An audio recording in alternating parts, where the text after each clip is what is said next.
আসসালামু আলাইকুম। কেমন আছেন বন্ধুরা সবাই? আজকে একটি গুরুত্বপূর্ণ বিষয় নিয়ে কথা বলবো।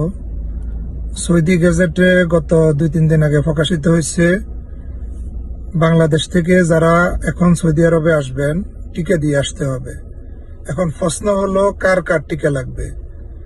এই প্রশ্নের উত্তর হলো, আজকে 2 দিন যাবতে সবাই একটু টেনশনে ছিলেন, প্রবাসীরা, নতুন প্রবাসীরা।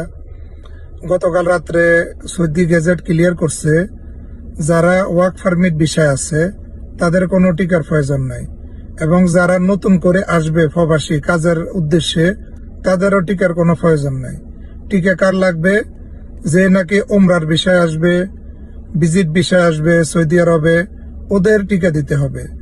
ফেব্রুয়ারির 10 তারিখ থেকে এই আইন কার্যকর হবে। তো যারা ওমরার বিষয় আসবেন সৌদি আরবে তারা বিষয়গুলো লক্ষ্য রাখবেন। ফেব্রুয়ারির 10 তারিখের পর থেকে যারা আসবেন সবার এই টিকার সনদ সহ টিকা দিয়ে আসতে হবে। বাংলাদেশে বড় বড় মেডিকেলে আপনারা যোগাযোগ করুন কোন কোন জায়গায় টিকা পাওয়া যায়। ওকে, ভালো থাকবেন সবাই। আল্লাহ হাফেজ।